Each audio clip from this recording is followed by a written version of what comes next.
Drew Lock company facing a 3rd and 10 here. And that's over the middle. Dangerous position because it's intercepted by Devontae Parker. By Xavier Howard. Got ahead of myself. Dolphins take over with a short field. And what do? You look for Devontae Parker if you're Tua. Wait, how did he get both feet down, Rob? Man is talented. Look at that. Okay. Boom, boom. Tua's 6th career passing touchdown just a few weeks into his NFL career. Dolphins up 7-0. Third quarter, Broncos now leading 13-10. Melvin Gordon finds a hole. He's gone. His 2nd TD of the game. Broncos lead 20-10. Fourth quarter, 3rd and 21 for Miami. Tua, Bradley Chubb just wrecks him. That was the 6th time that Tua had been sacked. And you take a look, left leg gets caught in the turf. That would be the end of his day. Ryan Fitzpatrick would take over. Tua went 11 for 20 before leaving the game, and Dolphins trailing here. Fitzpatrick to Devontae Parker, 21 yards to convert the 3rd and 11. Dolphins now deep in Broncos territory. Fitzpatrick looking for Justin Simmons. No Fitzmagic.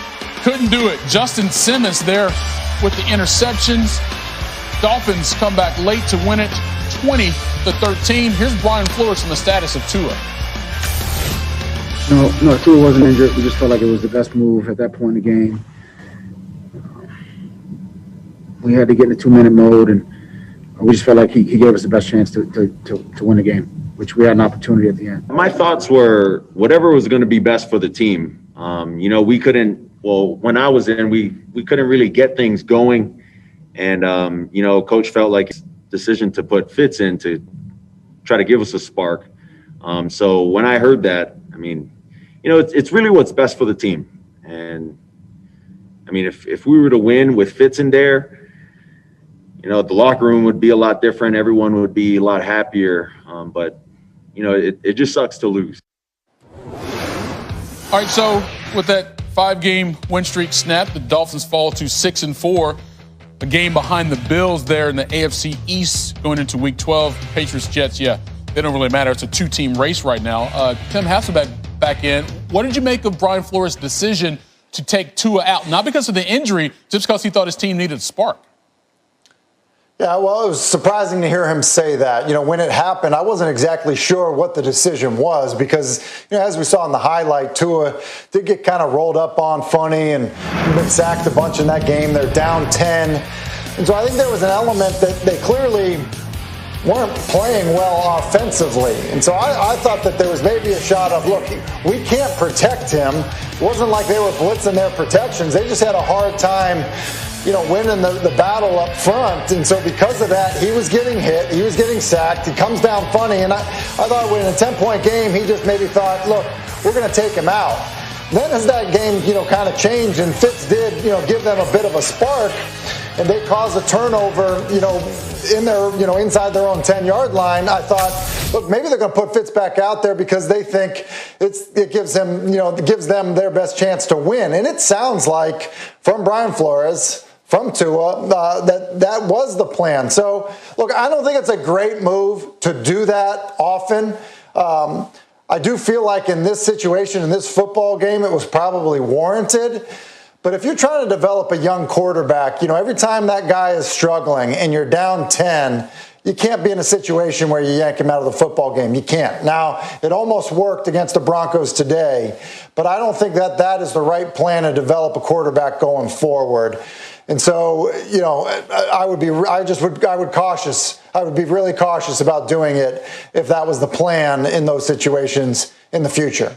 And Flores did say after the game that Tua will be the starter for the Dolphins next game. So that's at least an indication that they still believe in him, but in this game trying to try a little something different. But let's go to the other side here, Rob. Yep. And that Broncos offense, especially the running game. What impressed you most about that today? They ran 166 yards with 2 running backs. Lindsey was out there, Gordon was out there just running all over the football field. So when you have the ability to run the football, it takes the soul away from the defense. And the last few weeks, the Dolphins have capitalized on turnovers. Even in this game, interception sets up a score. Last week, interception sets up a score.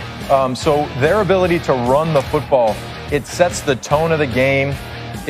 You create that time of possession to where you control the narrative. And when you're able to run the football like they had in this football game with success, it takes a little bit of your soul out of you as a defender. I've been there. I know how it feels. It's not a great feeling.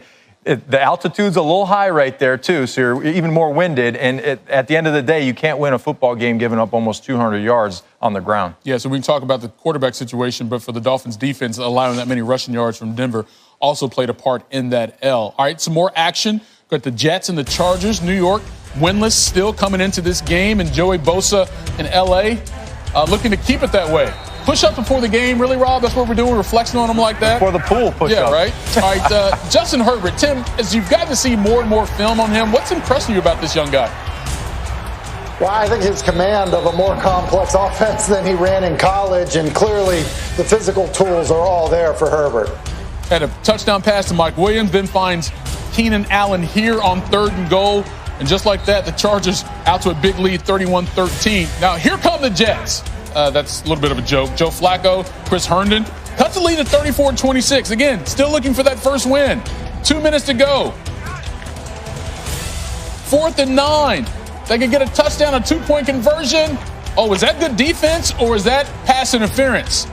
Denzel Mims would probably argue a certain way. Chargers going to win at 34-28. Jets fall to 0-10. And this is the remaining schedule for New York.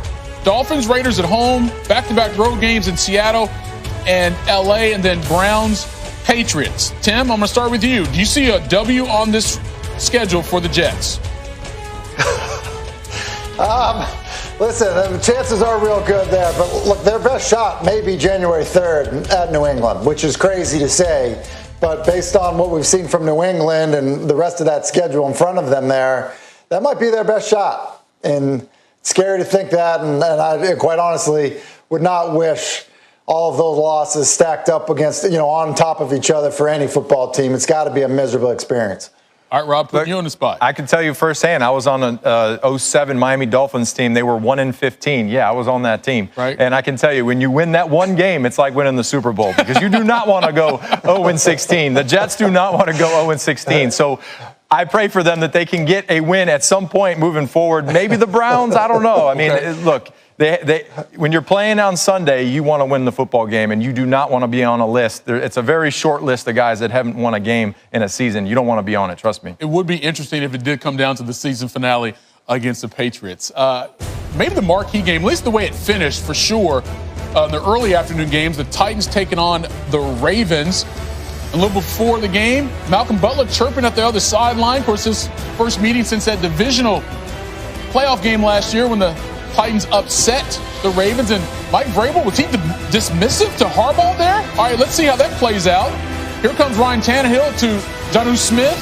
Just like that, Titans take a 7-0 lead. Third quarter here, Lamar Jackson opening up the deep ball. Letting it fly. Little flick of the wrist, and it just goes 31 yards, that's all. Andrews. Mark Andrews picks it up, and then, okay, Lamar. Not caring about Malcolm's personal space. Fourth quarter, Titans down 21-16. Tannehill to A.J. Brown, and Tim, he would not be denied. Wow. I mean, it's an amazing run. I mean, he's had an outstanding rookie season. This year's been good as well, but that was about as impressive as any play he's made. We go to overtime after a field goal by the Ravens, and Derrick Henry's like, let's just go home. 29-yard touchdown. He ran for 133 yards. Titans win at 30-24. But again, drama afterwards. Vrabel wanted a handshake. Harbaugh's like, nah, man, we good. Wow. Okay, I don't know where to start at the beginning or the end. But let's start at the end. Okay, let's start at the end. Okay. With Derrick Henry, Rob. Yep. Look, he's been a workhorse for that squad for a couple years now. We saw what he did in the playoffs to get him past the Ravens. But to give the ball to him in overtime, that's got to be a nice feeling.